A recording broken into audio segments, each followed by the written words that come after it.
Well, hello once again, Florida Southern Moccasins. And here we are at week 4 of our class on esports, digital marketing, and consumer engagement. And today I'm wearing my Air Force shirt. I was in the Air Force Reserve for 6 years and actually was an education specialist. And as far as I know, I might be the only person who got his associates in applied science from the Community College of the Air Force after he got his PhD. So it was quite intriguing, quite intriguing. And I may have already said it, but above me is Alice in Wonderland, which is a giglet. That's the kind of painting it is. And it was done by Grace Slick. Grace Slick was the vocalist for the Jefferson Airplane, which then became the Jefferson Starship, which then became Starship. And I bought that one in Sausalito, California. Well, enough about me. Let's get right into it because it's a fascinating lecture this week.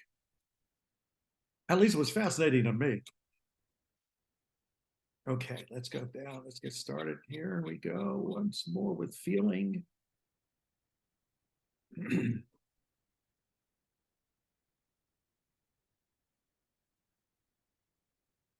Okay. All right, Mox. So this week, hopefully we're going to end it with your having an understanding of the degree to which traditional sports marketing companies and traditional sports franchises have embraced esports. You will recognize the corporate leaders in esports digital marketing and consumer engagement, although that's actually going to be more for next week. You'll understand the role these companies serve in esports property creation, content management, and marketing services. We'll touch upon, actually we'll go fairly in depth into the issues between traditional broadcasting versus streaming as it pertains to the esports market. And you'll comprehend how esports digital marketing is migrating to mobile devices. If there's any one of these that I would underline and highlight, it would be that one in particular. And we're going to get into that as we talk. I find it necessary to embrace the discussion about how technologies such as virtual reality and augmented reality are being used by esports and how they've been used by traditional sports in general. And as a result, you'll appreciate the current and future career positions developing in this field. So our topics in particular, esports and brand sponsorship, OTT, which stands for over-the-top broadcasting, Turner Broadcasting and its esports experience, broadcasting esports in Korea, OGN, which was One Game Net, should be on Game Net, virtual reality in esports, augmented reality in esports, and mobile technology in esports. A lot to cover. Let's get into it. Very important slide here. Everything that we're going to be talking about from this slide on is an indication of why traditional sports are getting into esports. So let's take a look at this here, okay? This is the projected population in generations, okay? Now, it's fairly old, all right? This is 2015. However, you can extrapolate where this is going. So when we take a look at our audiences, what do we find? My parents are long gone, okay? The silent generation, they're over. I'm part of the boomers, okay? By 2050, we're going to be gone. In fact, if I live to 2050, I'll be 97 years old. Knock on wood, but I don't want to be 97 years old if I'm going to be drooling into a spittoon and my daughter's going to have to change my underwear. I'd step in front of a bus first, okay? But what do we see here? The millennia, the boomers, we're dying off, okay? Gen X, like your parents, they're also getting older and older. Now, millennials are going to continue to age, but by every indication, millennials and Gen Z, which is even above this, are the marketplace of the future, right? They are the demographic of the future. Now, to reiterate what we just said, sports fans are set to continue aging. You'll take a look here. When this was done, Major League Baseball, the average sports fan was 67 years old, okay? That's old. well, it's young by my current age, but it's old. National Hockey League, 63 years. Even the NFL was 58 years old when this chart was taken. And the fact of the matter is, I don't see this improving all that much. There's been some bump in the interest in baseball now that the time management rules have been put into place. Hockey is holding its own. I think NFL is going to suffer more than anyone. So once again, we see here that if we were to be an insurance company, we would be looking at what are called actuarial tables, okay, which are the actuarial tables are ages, disease, death, etc. In other words, how much I should charge Don for life insurance, expecting him to live this much. So if he's paying all these months into the insurance, and then I've got to cash out, I've got to give his beneficiaries money when he dies, is this a good deal for me? Okay. Obviously, if it's Colonial Penn, they think it's good enough. Okay. Now, the power of esports to reach millennials, as well as members of Gen Z, particularly males 12 to 35 years old, is now undeniable based upon the two slides we just looked at, right? So, current valuations for esports teams and leagues, these reflect burgeoning investor confidence that marketing budgets for esports will grow accordingly. However, it's if the esports industry can deliver efficient reach. How do we measure efficient reach? Through better sales and marketing capabilities, standard audience metrics, and an aggregation of titles and streamers. If all of those criteria are met, the confidence of investing in esports should be rewarded. And as we go further on this lesson, we're going to see that some investors who got in early on are now having a little, they're questioning things, and we'll discuss that, okay? So the sports ecosystem here is we're going to be looking at, once again, players, but we're also going to be looking primarily now at leagues, all right, tournaments, the broadcasting platform, big deal, and third-party event operators. So we've sort of migrated now to talking about this. Okay. Esports viewers in the United States, this still holds steady. All right. Esports will have more viewers than every professional sports league but the NFL by 2021. And I would say that is still very much the case. So aside from the NFL, it's about esports. And once betting in esports takes off,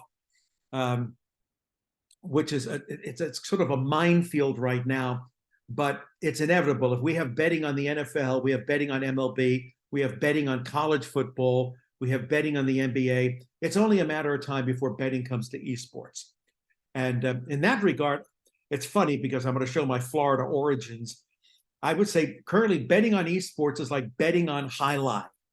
All right, if you've ever been to High Live, I used to take my grandmother to High Live all the time in Miami. And it's like you're betting on people, all right? You're not betting on horses. You're not betting on a team. You're betting on people. And that becomes, I've always been a little leery of that. Okay. Now, esports has the potential to be an even more powerful branding medium than traditional sports because of the interactivity of streaming. In fact, frankly, everything changed in our world once interactivity entered the entertainment arena in the 90s, okay? Now, ad frequency during esports on Twitch, one of the leading streaming platforms, is currently very low. And how low? Well, typically with just a couple of ad interruptions per hour. That's kind of amazing given that Amazon bought Twitch. And Amazon bought Twitch precisely because it wanted to reach Gen Z and millennial eyeballs. So I think if anything, we're going to start seeing more ad frequency, or we're going to start seeing mini ads. And you're starting to see that even in traditional sports marketing, where, even in Major League Baseball now, when there's a pitching change, you have a split screen where there's like a 15-second ad while you're watching the relief pitcher warm up. This also becomes interesting because of essentially product placement. Streamers are willing to wear, consume, and endorse sponsors' products while broadcasting. Why not? It doesn't get in the way. Again, if you're a baseball aficionado, you suddenly notice that all of a sudden there's advertising, albeit small and on one sleeve, but it's begun. Hopefully it'll never get to the NASCAR stage, but NASCAR has basically wears that dynamic of promoting its sponsors as part of the sport itself. Okay. Now, with live chat, with various contests, and with subscriber-only content, esports fans can reach a level of intimacy with their favorite players and teams that, in all honesty, traditional sports cannot realistically match. I mean, I might be able, I can wear a pirate jersey. In fact, I can dress up like a pirate, like I do periodically at pirate games, but there's no way that I'm part of the team, okay? Maybe I can shout and scream and all that, but it's nowhere the level of interactivity and profile and relevance that I get online, okay? So how attractive has esports become for companies and corporations? This slide gives you an idea. And you will notice the variety here. It is everything from automobiles to snack foods, to hotels, to breakfast cereals, to department stores, et cetera, et cetera. And so all of these companies want the eyeballs of Gen Z millennials, okay? Now, we've got to break down sponsors in esports into two particular styles. First are endemic sponsors. And these are important terms, but pretty easy terms. Endemic sponsors, those are brands that create products that are used in the production or playing of esports. Okay, what might that be? Well, software and computer component manufacturers, energy drinks, although even that's questionable. These are the most regular sponsors of esports. Now, the fact of the matter is you don't need to drink G Fuel to play a game, but it's become so connected with esports that a lot of individuals believe it to be an endemic sponsor. I don't. I believe it to be non-endemic. But overall in sports, over 88% of all team deals and 65% of all event deals analyzed are with endemic brands. Because it's clearly the case that if you're going to watch, LOL or the League World Championships or even like Evo, all right, if you were going to do that, then you have intrinsic interest in what's the latest, most important gaming console, what's the best keyboard, gaming keyboard, what's the best mouse, what's the best headset, et cetera, okay? So an endemic sponsor is one where the user has an intrinsic interest in that particular brand. Now, non-endemic sponsors, quite the opposite, are brands that create products that are not vital to the production or playing of esports, such as Coca-Cola or Geico. In other words, they play a secondary role to these endemic sponsors. I'm going to leave it to you to decide whether an energy drink is something you consider endemic or something you consider non-endemic. Okay, now let's take a look. This is a very fascinating article by Uta Allenstein, Oliver Gadine, Sasha Lehman, and Dan Singer, Esports and the Next Frontier of Brand Sponsorship. Because what they did was fascinating. The esports audience, however, is not homogeneous across games or across genres. Brands, right, corporate brands, should assess thoroughly which segment of that audience they want to address. In one case, the authors here used artificial intelligence-driven consumer insights from social media listening and compared affinity data of esports fans to the overall online population in Germany. This revealed, and I find this fascinating, 4 clusters in an array that clearly describes distinctive lifestyle interests based on the esports category. So tune into this. This is fascinating. Fans of mature esports. I mean, what's a mature esport? Well, LOL, CSGO. What they discovered here using, artificial intelligence-driven consumer insights, the mature fans of League of Legends and CSGO are drawn to self-help products and services, and they are interested in e-commerce, business, and fast cars. All of a sudden, BMW and Volvo and other car manufacturers planting the seeds of their brands into these sports fans starts to make sense. Now, fans of newer esports, categorized here as MOBA Fortnite or FPS Overwatch, they have a distinctive emphasis on personal outward appearance. And when you think about it, what did we discuss about Fortnite? Free-to-play game that's earned over $2 billion in microtransactions. These are microtransactions for what? Many of them are skins, all right? What your avatar is playing in the game, how they are looking. So this emphasis on personal outward appearance, how I look, my clothes, etc., starts to make sense. Now, fans of sports simulation games, primarily FIFA, remember this was Germany, are highly interested in a wide variety of sports and care products about their personal health. And if there's anything, I tune into soccer when it's the World Cup and what have you, but the one thing that blows my mind is the athleticism. Running up and down that field just blows my mind. All right. It took me decades later to realize when I was a kid, I had exercise-induced asthma, which is why I couldn't finish the 600-yard dash. But back then, I was simply a weakling, okay? Now, fans of niche esports, and StarCraft 2 is considered a niche esports, and I think that's pretty accurate. They are interested in literature and gathering knowledge, travel, and using smart devices. If they were able to do this in Germany in 2020, given the state of AI back then, think of what you could be doing today to find out what is the best esports genre, the best esports demographic for your particular company to promote itself. Okay? Now let's take a look at streaming versus broadcasting.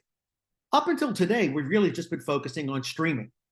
Streaming is how esports viewers watch their content. However, this is distinctly different from how my generation gathered entertainment. That was through broadcasting. And so the question has always been from the early 1990s, is esports something that warrants a broadcasting dynamic, or is it just streaming? And there have been a variety of ways of experimenting, okay? One of the classic ways was OGN, okay, on GameNet. Now, this was a South Korean cable television channel that specialized in broadcasting video game-related content and sports matches. And you can tell how its origins, because it began with StarCraft, StarCraft 2, then LOL and Overwatch. And notice its take on the Korean flag here, right, with the consoles. Now, OGN ran high-level professional tournaments for 20 years. And in fact, its premier competition included the on-GameNet Star League. It's the Pro League, the LOL Champions Korea, LOLK, and Overwatch Apex. Now, the Apex tournaments came to a close after Season 4 as Blizzard's in-house Overwatch League began its first season in early 2018. Okay, 2018 is when the Overwatch League with franchises began. And that's when Blizzard decided, you know what? We want to corral this. We are the publishers. We decide who sees it how. So OGN, therefore, was not given the rights to broadcast Contenders Korea and to establish control over all Overwatch esports activity. Blizzard placed many restrictions on third-party tournament organizers, which essentially effectively ended OGN's hopes of continuing to host tournaments outside of the main Owl Watch League circuit. This is major. And we're starting to see this. In fact, I'll be getting into EA and FIFA in just a few minutes. But we're starting to see how publisher broadcasters here were at the beck and call and at the mercy of the publisher. Okay? Now, Turner. Okay? Turner really was the revolutionary network here in the United States for bringing sports into homes on essentially a 24/7 dynamic. Okay? Remember, it was Turner Broadcasting that suddenly made the Atlanta Braves America's team because they broadcast every game. It wasn't just confined to a particular market. Now, in 2018, okay, go back to 2018, Turner Sports decides we're going to get into broadcasting esports. So what do? They begin broadcasting live games of CSGO on TBS on Friday nights. Now, I'm sure you're all familiar with Friday Night Lights. But if you go back decades and decades, when I was growing up, Friday night was wrestling night, right? That's when wrestling was on TV. And I would sit with my grandfather on the black and white TV, and we would watch wrestling, okay? And then Friday night fights became very popular, and Friday night became the sports night. So Turner, capitalizing on that legacy, begins to broadcast CSGO. Now, the games, which were part of a partnership between Turner and William Morris Endeavor, have been dubbed E-League. William Morris is a big agency. It's a big entertainment agency. It represents various artists. It produces content. It negotiates contracts. And it was one of the first to get involved in esports. So they created E-League. And the result of a year of planning between the two companies resulted in these broadcasts. They have bet that now, 2018, is the time to start introducing non-esports fans to the entertainment. So far, so good, right? It's like, wow, this is the next big thing. But we want our traditional fan base, those who are watching Friday night fill in the blanks, to start tuning into esports. Well, how did it go? Sip of coffee. Okay.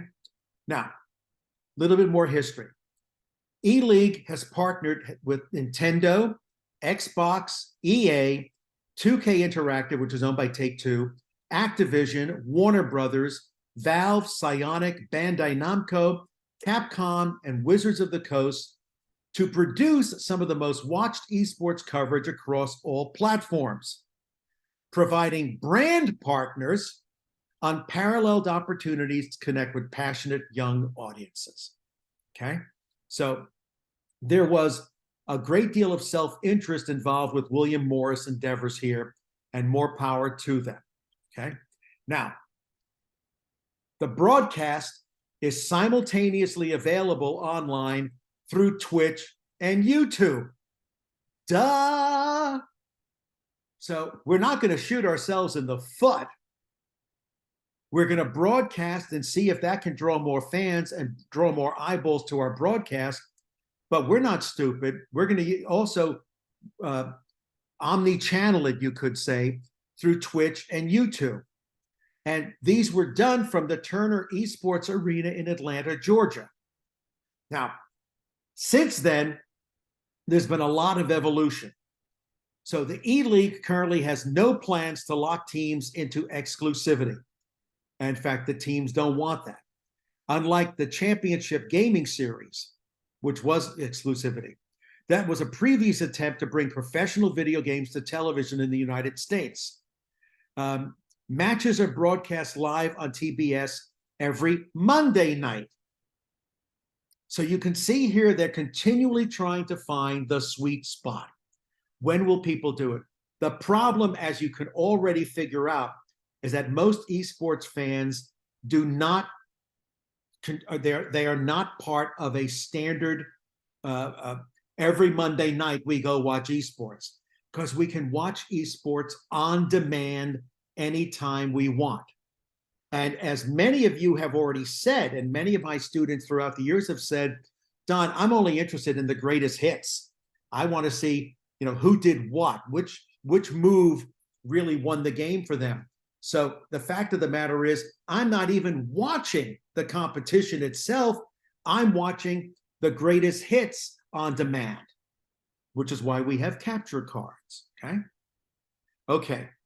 Now, if we're going to go into broadcasting or streaming, someone's got to be calling the action. And these are esports casters, also known as shoutcasters. And I think this picture gives you an understanding of why they are shoutcasters. They are shoutcasters very obviously because the action of an esports game puts to shame traditional sports. And I will tell you this experience I had, my God, 8 or 9 years ago, when we had just invested a lot of money, 7 figures, multiple 7 figures, into bringing InVen, the top Korean esports media company, to the United States. And so I was in LA at the Staples Center for the League of Legends World Championship, which at that time was SK Telecom against Samsung Galaxy. And this was Don's introduction really to live competitive esports. And so we're at the Staples Center, which, by the way, saw the fastest sellout in its history. And I like to remind people, remember the Lakers play there? And at the time was the fastest sellout of tickets on Ticketmaster, okay, to see 2 Korean teams play. And so the game is underway, and it's all being broadcast on the screen above the court, okay? And for me at that time, I was like dazzled. I mean, there was so much action going on. I used to tell people I felt like I was a drone at the Battle of Normandy. It's like, what's going on here? And my Korean colleague turns to me and says, Don, I want to apologize for how boring this game is. So stupefied Don looks at him and goes, boring? And my colleague says, Don, you have to understand that for a normal League of Legends games, the count is usually 400 actions per minute. He said, in a game of this caliber, we would expect anywhere from 500 to 600 actions per minute. And at that point, I just started to giggle. And I said, do you realize my favorite sport is baseball? And at that time, before the pitch clock and the new rules, I said, if there's 1 action per minute, I'm happy. I said, this is amazing. But what it showed was how the young people, the Gen Z, are truly using the capacity of their brain to absorb all this information and to understand what's going on. That's why I view your generation as akin to the aliens have landed from outer space, and they bring with us heightened, if not heightened intelligence, but a heightened capability to acquire intelligence, and hopefully out of that create wisdom and smart actions. Okay. Now, shoutcasting is a career. It can be a career, okay? But we've got to look at that because it runs the gamut, okay? Esports caster salaries. Let's start here, though. Freelancers or contractually hired shoutcasters, look, they can start out at around $10 an hour and maybe earn a little more subject to a variety of factors. Those who are working full-time, they could have salaries of $20,000 to $25,000 per year. And if they're doing that, they've got another job, they're living at home, what have you. However, if you become really good at this, the average salary for esports casters now tops out at over $70,000 per year. On top of that $70,000, they are treated pretty much like rock stars, all right? Their travel is paid for, their lodging is paid for, they are VIPs at the event. It's not a bad life if you can do it. Okay. Now I want to talk about how US major leagues have embraced esports. For example, Major League Soccer, the NBA, the NFL, they have created competitions for FIFA, NBA 2K, and Madden to a degree, respectively. On top of that, many team owners, for example, those of the Golden State Warriors, the LA Rams, New England Patriots, the 76ers, the owners of these teams have invested in esports organizations. Why? Drawn by the potential to activate sponsors and fans across both the real world and virtual teams. Let's delve into that, okay? Now, unfortunately, in the United States, we do not have the advantage of, say, Korea.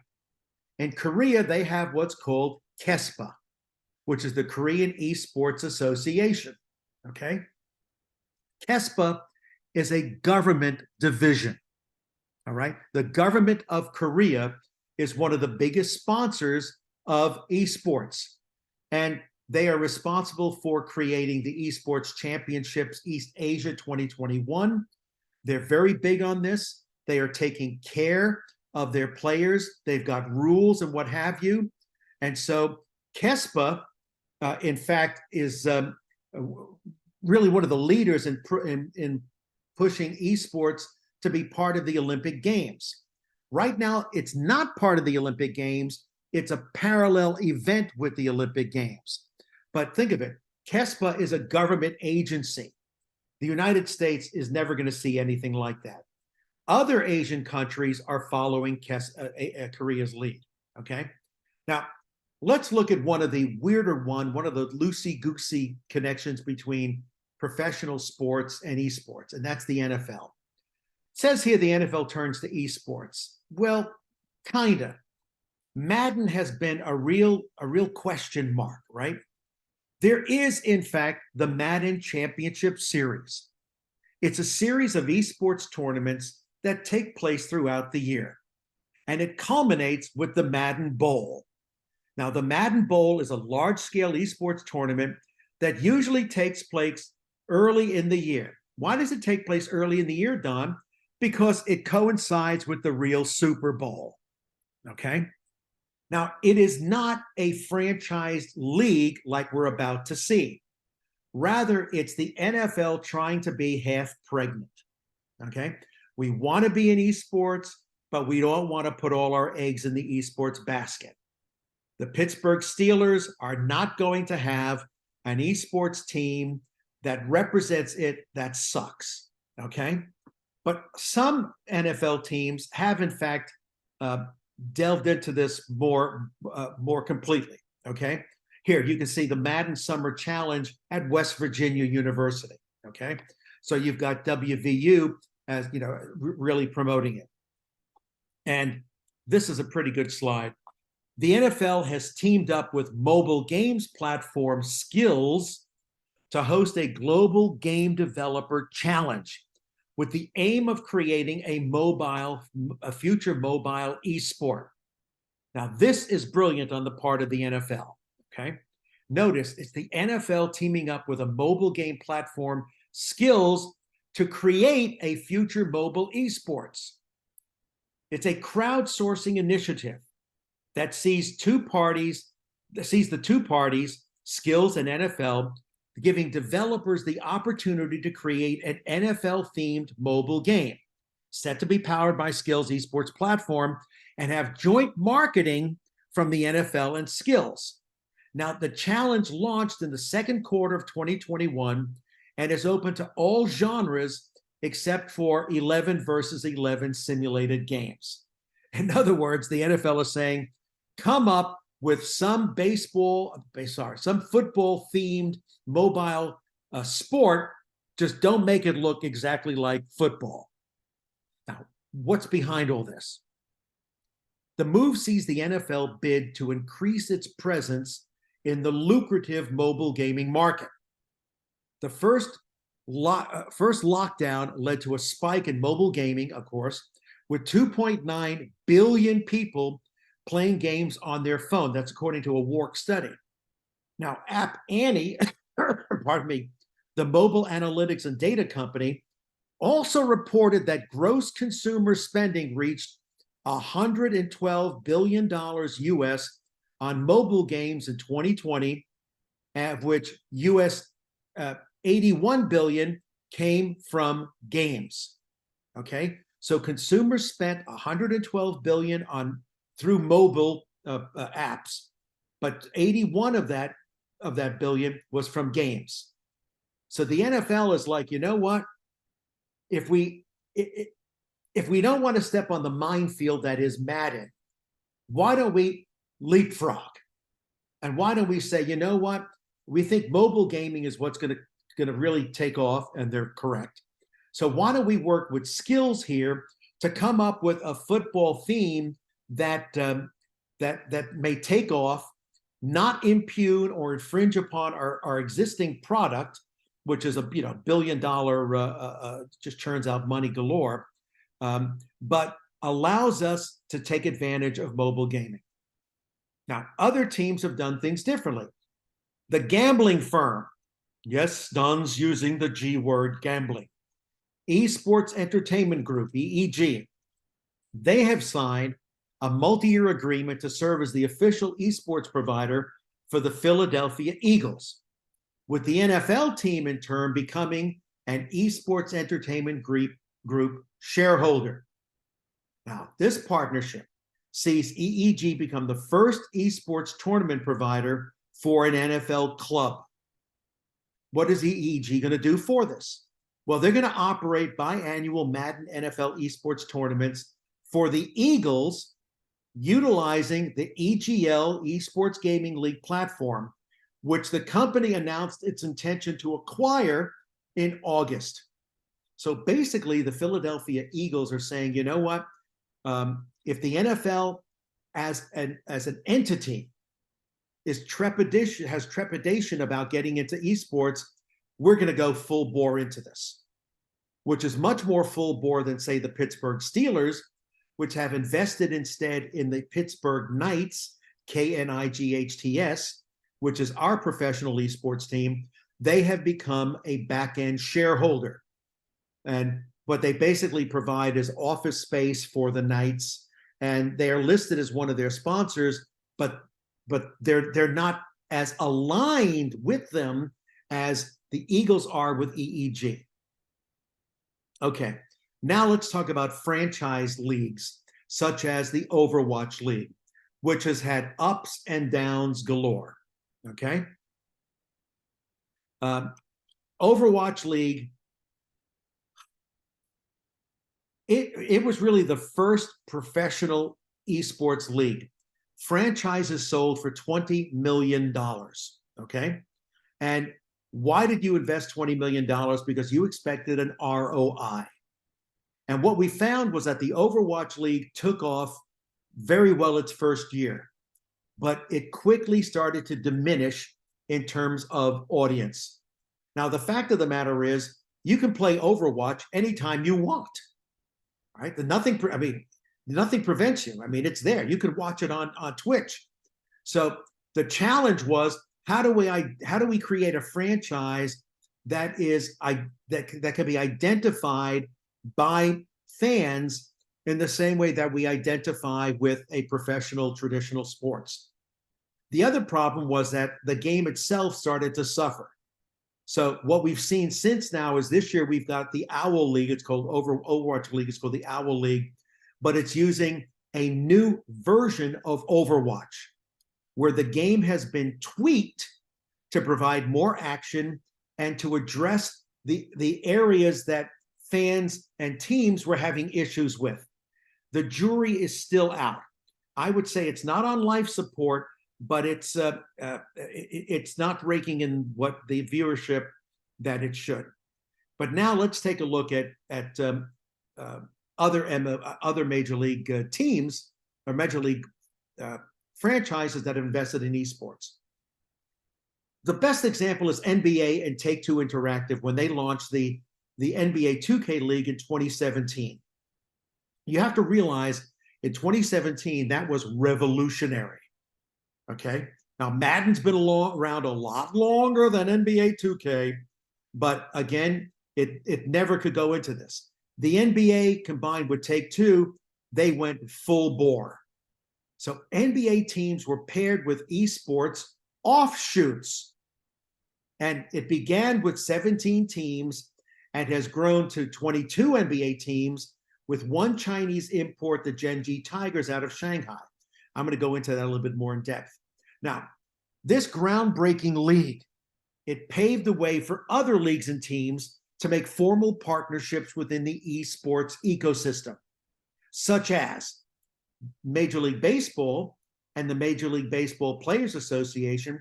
They teamed up with Sony to launch the MLB The Show Players League, where one player from each of the 30 MLB teams participated in a tournament representing their real-life team.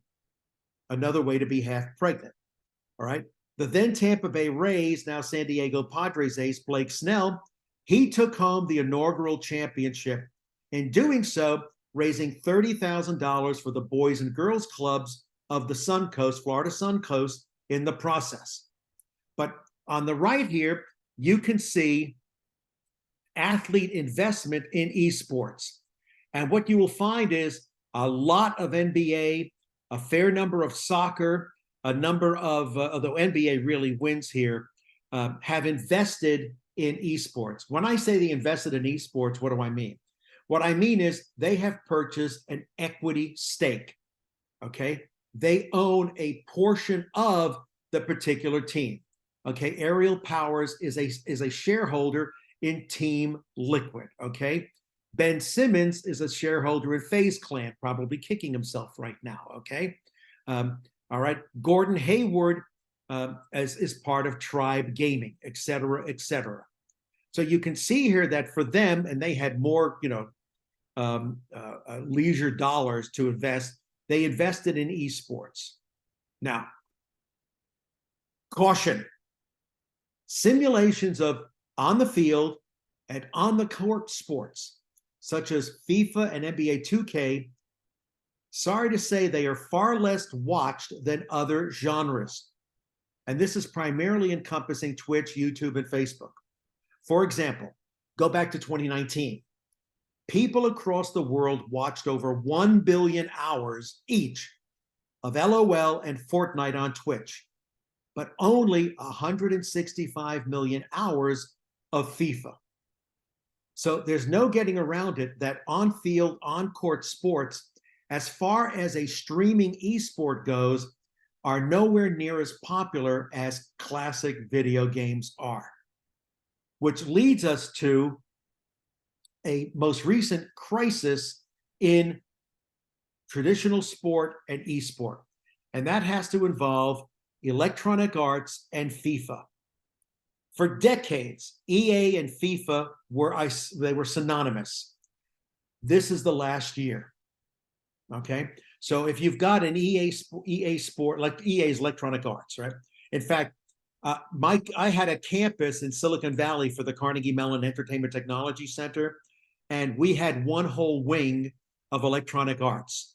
I mean, it's a funny story. I won't bore you with it, but I swung a deal with them after they invested in the University of Southern California and told them to create a major just like Don's, and gave them $8 million. And I said, well, how much are you giving me? And they said, nothing.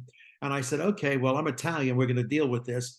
I said, you don't have to give me anything, but I want a wing of your building. And I got a wing of their building. And for 15 years, that was our Silicon Valley campus. Anyway, EA and FIFA have come to blows, to the point where FIFA says it will launch a rival soccer simulation game. It is cutting ties with eSport, with Electronic Arts. And Gianni Infantino, the FIFA president, says, I can assure you that the only authentic real game that has the FIFA name will be the best one available for gamers and the football fans. The FIFA name, which he suggested the organization would reclaim for its own game, is the only global original title. Now, what led to all this? The most recent EA Sports FIFA deal was signed 10 years ago. But the intervening years have been marked by a great technological change, but even greater upheaval at FIFA. You might remember the corruption scandal in FIFA in 2015. It almost caused the collapse of FIFA. So Infantino, since taking office that year, he has tried and often failed to unlock new revenue streams. Well, let's see. We've got this deal with EA. It's coming to a conclusion real soon. We have suffered greatly due to this scandal. I need more money. So what did Infantino do? He went to Electronic Arts and he basically wanted $1 billion from them. $1 billion from them. And EA said, sorry, Charlie, only the best tuna goes to a Bumblebee. Okay? Only the best tuna. As a result, EA says, you know what? Goodbye. But you don't own soccer. Again, one of the key things, right? There's no publisher that owns soccer. So EA has decided it's going to continue putting out a digital soccer game. It's just going to call it EA Sports Football Club. Whereas FIFA is going to create its own video game, but it will be able to use the FIFA acronym. Okay? Now let's look at NBA 2K because this is an example of success. Okay? And the NBA 2K League, hands down, has done it the best. You will notice that there are now 23 teams. From the original 17, we've gone to 23. Now, the original 17 represented those 17 basketball franchises that were willing to take a leap and connect themselves with esports. The others were like, not so fast. All right, not so fast. And I realize it's not 23 teams because the Knicks have 2. This is a draft for them. Okay, let's look. Players in the esports league, they receive a base salary, and that varies depending upon their draft status and experience, just like traditional sports. Now, in addition to this base salary, players can earn substantial cash prizes from various tournaments throughout the season. Again, this is one of the unique things about online esports, is that in addition to what we would perceive to be a classic franchise league, there are various tournaments throughout the season. This isn't like we have the all-star game midway through the baseball season or poor football. I mean, I don't know what they've done. I mean, it used to be the I even forgot what it was, but it used to be in Hawaii. It was just a mess. Or, but now in addition to the salary and the prizes they can earn from various tournaments, the amount of money NBA 2K streamers make varies depending on the size of their channel following. That's called incentive. Now, typically, streamers make $3,000 to $5,000 on average per month. However, the top streamer, Cash Nasty, makes $365,000 every month. Let that sink in. $365,000 every month. Now, how successful? On August 15, 2018, it was announced that the league would expand to 21 teams in 19 by adding teams from Atlanta, Brooklyn, my hometown, Los Angeles, and Minnesota. Thereby, the league grew to 23 teams in 2020 with the additions of Charlotte and Gen G. Brilliant. I mentioned Gen G before, but the importance is that Gen G, come on, Don, was the first team outside of North America. Gen G is based in Shanghai, China, North Korea, and the USA. In addition to that, the league expanded to Mexico in 2022 with the addition of Ducks Gaming, which then became the 24th team in the league.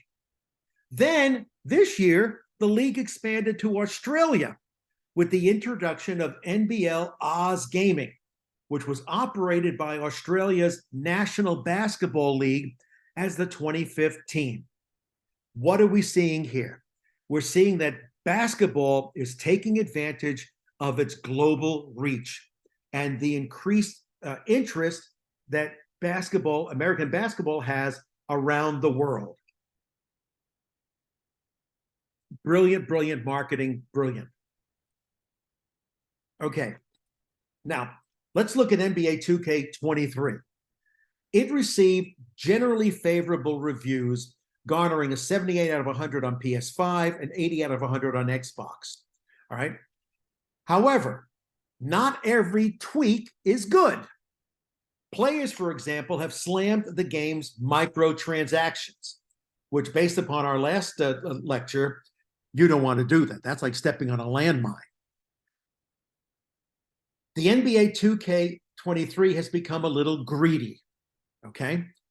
Such that players, and I don't just mean the players in the league, I mean anyone playing the game, they stated it would cost over $100 in virtual currency just to finish building a player.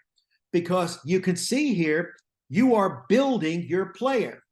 You're not using an NBA athlete, okay? That's a separate game, okay? You're building your athlete.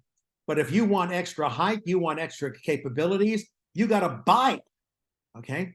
So that the criticism is that the game now feels extremely pay to win and puts the player at a significant disadvantage if they cannot afford or if they do not wish to spend extra money to improve their My Career player. Players have also criticized the fact that the brand new eras are only available to PS5 and Xbox Series X. In other words, not PS4, not Xbox One, or PC. This I would consider to be stupid, okay? In addition to all of those criticisms, there have been many complaints by players, particularly on the PS5 and Xbox Series X, about how the frame rate dips and the game lags. That is anathema, okay? And frankly, if I'm Take-Two, I'm looking at the developers of NBA 2K23, and I'm going to be clearing house, okay? Now, despite those criticisms, we can't argue with success, okay? The Milwaukee Bucks team, all right? It's called Bucks Gaming.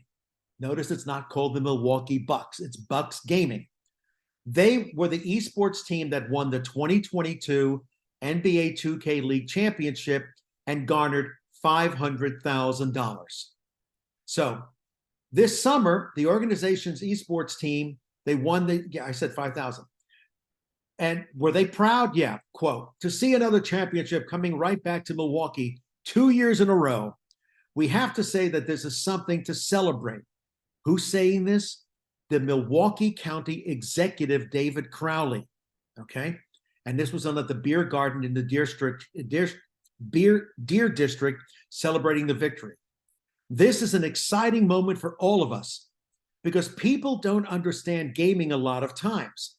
And people like this team right here are putting gaming on the map, he continued. Now, the Bucks Gaming defeated Wizards District Gaming 3-1 in the best-of-5 finals that was held in Indianapolis. Kind of makes sense to be held in Indianapolis, which is the basketball powerhouse, where championships and March Madness are very often played, right? And so in Milwaukee, they're as proud of the Milwaukee Bucks as they are, they're as proud of the Bucks Gaming as they are of the Milwaukee Bucks. And so here you can see it was like, how the Wizards were promoting it. Fascinating, absolutely fascinating, okay? Now I feel compelled to talk about augmented reality and virtual reality and the hyperbole that this is going to be revolutionizing custom gaming. Now, I mentioned the word hyperbole. You all know what hyperbole is. I'm going to come right out front and admit my bias. I don't believe VR is going to have anywhere near the impact that the hyperbole accompanying it says. Augmented reality is a different story. but we're going to talk about them together. Now, when we talk about AR and VR revolutionizing gaming, we're looking at headsets, accessories, semiconductors, components, PC client computers, advertisement, commerce, okay? Service theme park, concerts, sports, zoo, trips, etc. Game shows, movies, TV, music, enterprise software. It's going to have more of an impact here. Phone, video call, messaging, chat. This is all part of the world of AR, VR that is hyped, okay? Let's talk about augmented reality, because frankly, augmented reality, I think, has been more successful. And it has been more successful because it is more accessible. Don, why do you say it's more accessible? Because for the most part, it's on your phone, okay? Your phone is how we are using AR. Or we are using it as overlay on traditional sport broadcasting, as we will see, okay? When you're watching a baseball game and all of a sudden you are able to see where the hits were for the San Francisco Giants in this game against the Dodgers, this is an augmented reality overlay on the field. And this is one of the reasons why you see there are tablet PCs in the dugouts of professional baseball teams. That, and in fact, keep in mind that they are not allowed to have real-time broadcasts on those tablet PCs. What they can only have is legacy broadcasts, which also means, what did I do last inning? Why did I strike out? What is he pitching? You can watch that feed. What you can't do is watch it in real time. But this is why data analytics has had such an impact on traditional sports. And that's a whole nother course. That's a whole nother degree to take all this data that we're able to acquire and figure out what does it mean, okay? Now, there is, in fact, a hope and a desire that VR is going to bring to life 3D imagery of broadcasting. I've got my doubts in it, okay? But again, augmented reality, we can see its use here in football. It makes sense. And frankly, since fantasy football is so important, this is a lot of the data that is being acquired by which gambling is being done, okay? Now, the business of esports TV, AR, VR is the future. Notice this is being promoted by Unity. Okay, Unity is a game engine. There are two main game engines, as you probably know. There's Unity and Unreal Tournament. Clearly, it is in the interest of these companies to grow the need and usage of their game engines. And they see AR and VR as the means of doing so. Nothing wrong with that. That is absolute beautiful capitalism. The question is it going to work? And now we'll see the elephant in the room, which is Apple, okay? Apple has been working with a select number of gaming developers to help them update their existing content for mixed reality. Mixed reality is a combination of, frankly, real reality and augmented in VR. Frankly, it used to be big when the Microsoft holodeck was around, and Apple's trying to bring it back. It's not worth discussing right now. But Apple is aspiring to have a robust set of tools available for creating AR, VR experiences. This goes back to the what? The proliferation of SDK, software development kits. So this is the Apple HMD head-mounted display that is being touted. And when I say touted, look at this. Apple analyst Ming-Chi Kuo said in early April that the AR/VR headset is the, quote, last hope for persuading investors that AR/VR devices will become the, quote, next star product in consumer electronics. Other devices from companies like Meta sadly have lacked appealing software, and this is the hurdle that Apple is trying to overcome, okay? Well, good luck, because the AR/VR headset that Apple is promoting is expected to be priced at $3,000. And Apple is not planning for it to sell well to begin with. In fact, the company is expecting sales of approximately 1 million units in the first year. That is very low for any new Apple device. In addition, Apple employees have expressed concerns about the usefulness of the headset given its price point. Some Apple employees have questioned whether the device is a solution in search of a problem, as opposed to not being driven by the same clarity as other Apple devices. We will see, but I got to tell you, I'm kind of well off, but I'm not spending $3K on an untried product, and unproven. Meanwhile, if we go back here to the devices that Meta have cranked out that have lacked appealing software, this is an example of them. The Oculus Go, the Oculus Quest 2, the Oculus Rift.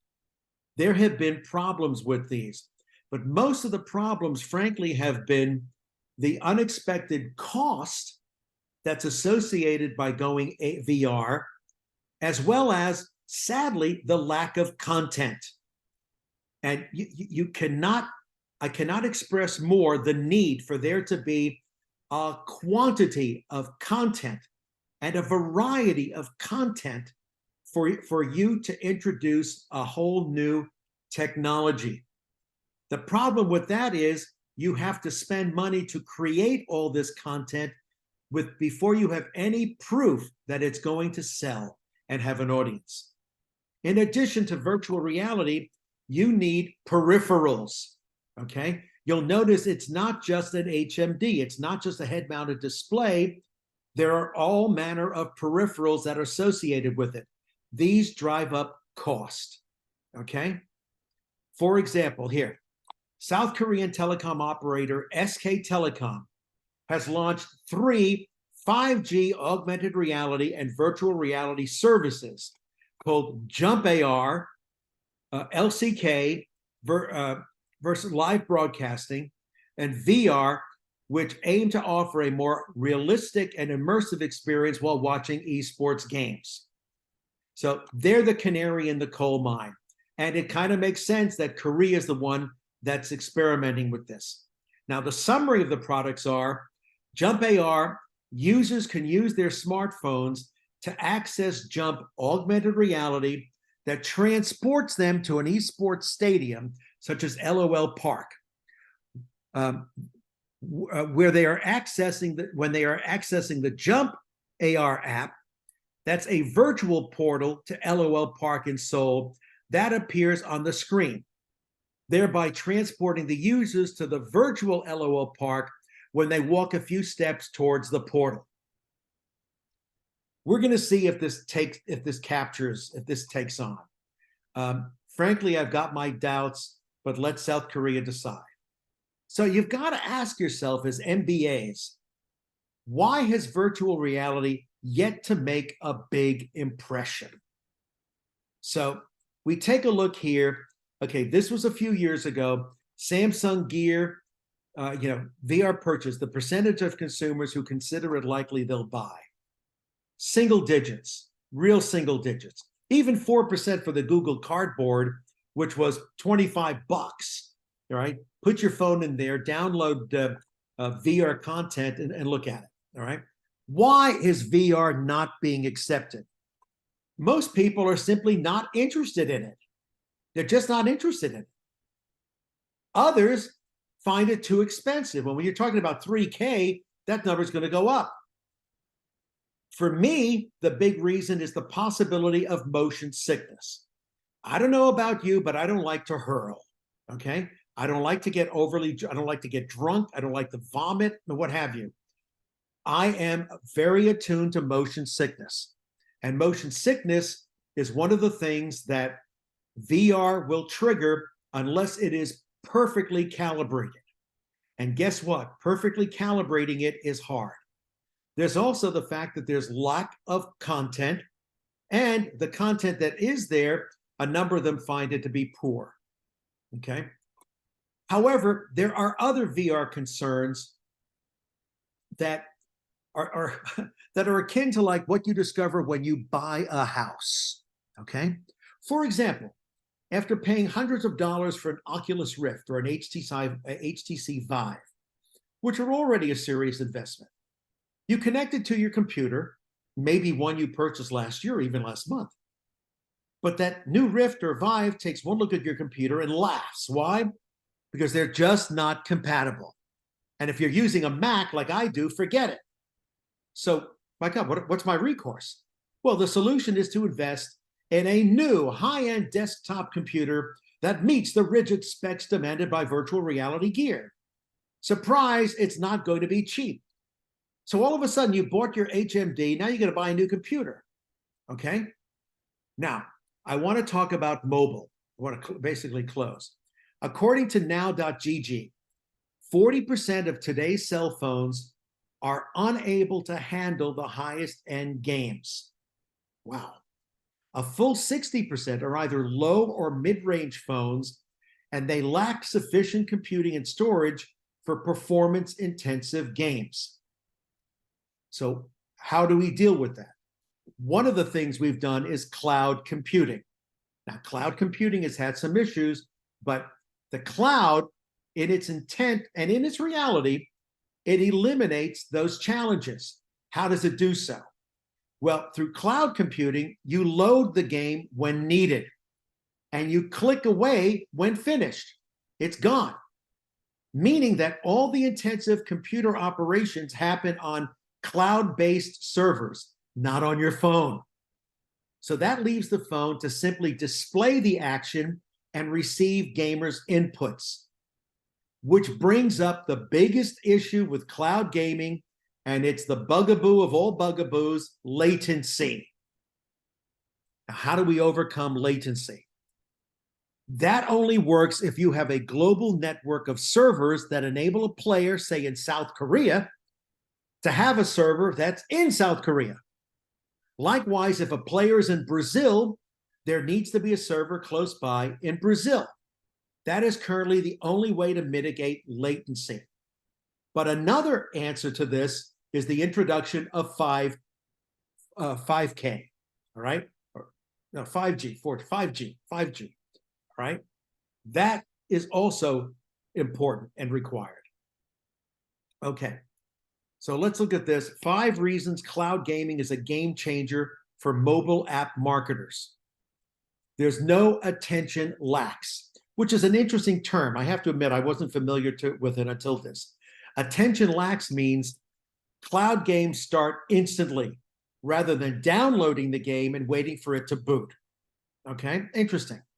There's cheaper traffic from a wider variety of sources because web traffic is a lot cheaper. Okay, there's a lower psychological cost, click versus install. Okay, I mean, psychologically, I don't know if that was that big an issue, but okay. There's increased viewability and measurability. In other words, data. There's also cross-platform applicability. In other words, it's platform agnostic. And it's platform agnostic due to what? Transcoding. Now, influencer marketing becomes more actionable and trackable because there are embedded parameters that make it measurable for the marketer. We can know exactly if Don has the influence that he thinks he has. Retention is even harder because it is, in fact, rather fleeting. And early gameplay and first impressions are huge. Okay. Again, it's kind of like making a pitch. So when your game comes up, it better be good. There better be, as we say in drama, when we look at climactic plot structure, there better be one heck of an inciting incident that leads to stick-to-itiveness. Okay? All right, folks, that's it for this week. We've touched upon a lot of areas, and hopefully it will lead to discussion because you're the next generation. You may very well say, well, you know, Don, your impressions of AR and VR when it comes to everything are sort of typical of somebody your age and your experience, but I really believe we're going to work out the kinks in the system and all that. By all means, I'll leave you with one thing. I tell people that I have reached that stage in life where the only thing I want to be anymore is wrong. Meaning, I've got 70 years worth of experience, 70 years worth of seeing the world, traveling the world, all manner of teaching, all manner of universities and all that. It builds up a lot of experience slash bias, right? Experience slash prejudice, experience slash has given up hope, experience slash please prove me wrong. And you are the ones to prove me wrong. Or to take the wisdom, knock on wood, that I impart and build upon it. Okay, everybody. Thank you very much for being part of the class. And I look forward to your assignments and to the discussion. Okay, bye now.